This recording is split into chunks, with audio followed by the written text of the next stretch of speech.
Bon, rassurez-vous, je ne suis pas armé, j'ai pas de revolver, hein, pour le coup. Alors en fait, Yann vous l'a dit, Verlaine, c'est vraiment 10 ans de sa vie. Nous avons pris des poèmes avec Aude sur 10 ans de sa vie, il a entre 30 et 40 ans. C'est-à-dire, vous pouvez trouver ces poèmes dans les recueils La Bonne Chanson, Romance sans parole et Sagesse. Alors respectivement, La Bonne Chanson paraît en 1870, Romance sans parole en 1874 et Sagesse en 1880. La Bonne Chanson, c'est la rencontre avec Mathilde Mottet, celle qui va devenir sa femme, et qu'il va faire bien souffrir, parce que Verlaine, c'est vraiment quelqu'un en souffrance. C'est un passionné, et il fait vraiment les choses à fond. Que ce soit en amour, que ce soit avec Mathilde, avec Rimbaud, qui va suivre, puisque son homosexualité était de notoriété publique, et ainsi, quand il a tiré sur Rimbaud, il se retrouve en prison, et là, lui vient l'illumination, il retourne au catholicisme, et c'est la sagesse. Ça ne va pas durer, hélas, parce qu'il retombe dans son addiction, qui est l'alcool. Donc c'est quelqu'un qui est vraiment tourmenté. Voilà, maintenant... il nous a semblé bon de ne pas dire les poèmes tels qu'ils sont écrits et dits ou lus, mais de les entourer de musique qui pouvait, peu ou prou, être de son époque. Je vous remercie de votre attention pendant cette traversée dans l'univers de Verlaine. Merci.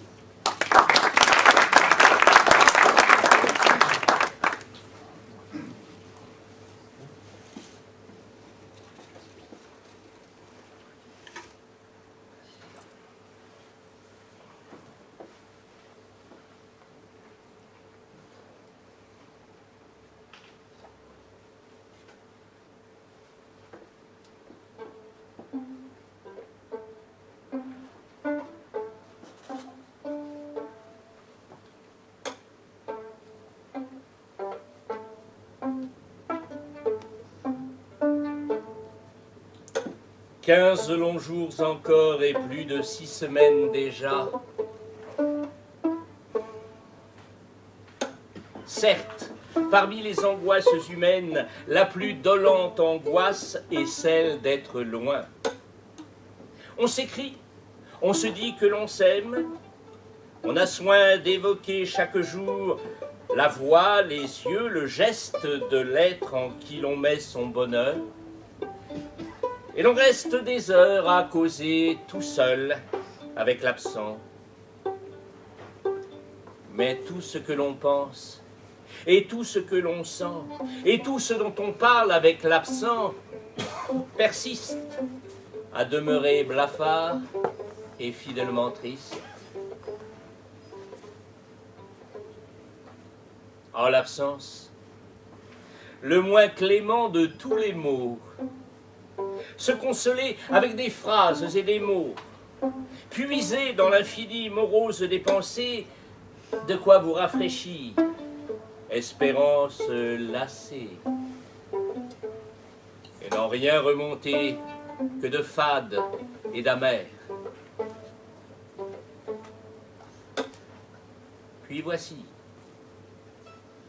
pénétrant et froid comme le fer, plus rapide que les oiseaux et que les balles, et que le vent du sud en mer et ses rafales, et portant sur sa pointe aiguë un fin poison, voici venir, pareil aux flèches, le soupçon, décoché par le doute, impur et lamentable. Est-ce bien vrai? Tandis qu'accoudé sur ma table, je lis sa lettre avec des larmes dans les yeux, sa lettre où s'étale un aveu délicieux, n'est-elle pas alors distraite en d'autres choses? Qui sait? Pendant qu'ici, pour moi, lents et moroses coulent les jours, ainsi qu'un fleuve au bord flétri, peut-être que sa lèvre innocente a souri, peut-être qu'elle est très joyeuse et qu'elle oublie.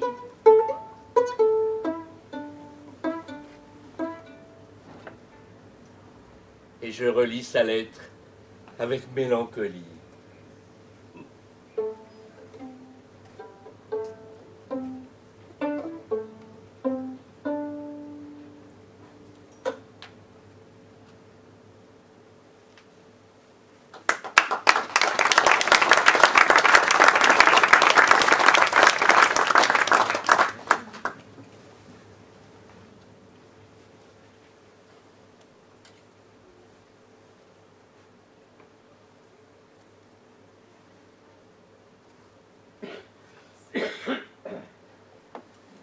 Toute grâce et toute nuance dans l'éclat doux de ses 16 ans. Elle a la candeur des enfances et les manèges innocents. Ses yeux, qui sont les yeux d'un ange, savent pourtant, sans y penser, éveiller le désir étrange d'un immatériel baiser. Et sa main, à ce point petite qu'un oiseau-mouche n'y tiendrait, captive, sans espoir de fuite, le cœur pris par elle en secret.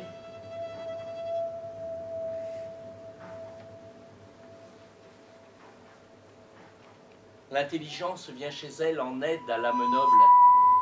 Elle est pure, autant que spirituelle. Ce qu'elle a dit, il le fallait.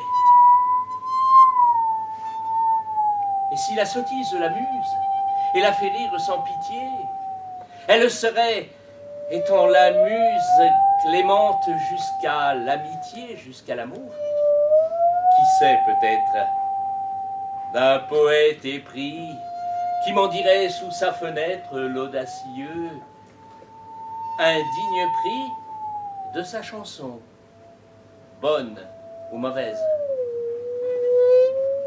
mais témoignant sincèrement, sans fausse note et sans fadaise, du doux mal qu'on souffre en aimant.